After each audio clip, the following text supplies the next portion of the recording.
நான் ஸ்வீட்டே சாப்பிட மாட்டேன்ப்பா அப்படின்றவங்களுக்கு கூட இந்த பால் கொழுக்கட்டை செஞ்சு கொடுத்து பாருங்க. கொண்டான்னு கேட்டு வாங்கி சாப்பிடுவாங்க.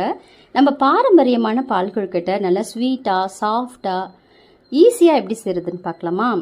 இப்போது ஒரு அகலமான பாத்திரம் எடுத்துக்கோங்க. ஸ்டவ்வை ஆன் பண்ணிவிட்டு ஒரு கப்பு தண்ணி ஊற்றிக்கோங்க. ஒரு அரை ஸ்பூன் நெய், 1/4 டீஸ்பூன் உப்பு சேர்த்துட்டு தண்ணி நல்லா கொதிச்சதும் ஸ்டவ்வை ஆஃப் பண்ணிவிட்டு ஒரு கப்பு பச்சரிசி மாவு சேர்த்து கரண்டியால் நல்லா கலந்து விடுங்க. சூடு ஆறின பிறகு கையால் இந்த மாதிரி சப்பாத்தி மாவு பதத்துக்கு நல்லா பிசைஞ்சிக்கலாம். சின்ன சின்ன உருண்டைகளாக இந்த மாதிரி உங்களுக்கு என்னென்ன ஷேப் வேணுமோ அந்த மாதிரி உருட்டி வச்சுக்கோங்க. இப்போ உருட்டினதெல்லாம் ஒரு பிளேட்டில் அழகாக வச்சுக்கோங்க. இப்போ ஸ்டவ் ஆன் பண்ணிவிட்டு ஒரு அகலமான பாத்திரம் வச்சுட்டு 1/2 கப்பு தண்ணி ஊற்றிட்டு தண்ணி நல்லா கொதிச்சதும் உருண்டைகளெல்லாம் அதில் சேர்த்துட்டு கரண்டியோட அடிபாகத்தால் நல்லா இப்படி கலந்து விடுங்க. அரை மூடி தேங்காயை அரைச்சி பால் எடுத்து வச்சுக்கோங்க.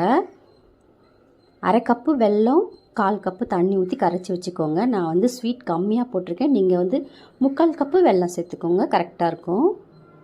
இப்போ 5 நிமிஷத்தில் இந்த உருண்டைகளை நல்லா வெந்துடுச்சு.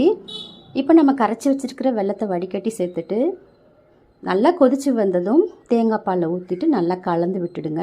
இப்போ ஸ்டவ் ஆஃப் பண்ணிவிட்டு கொஞ்சமாக தேங்காய் துருவலையும் சேர்த்துட்டு சாப்பிட்டு பாருங்கள். ரொம்ப டேஸ்ட்டாக இருக்கும்.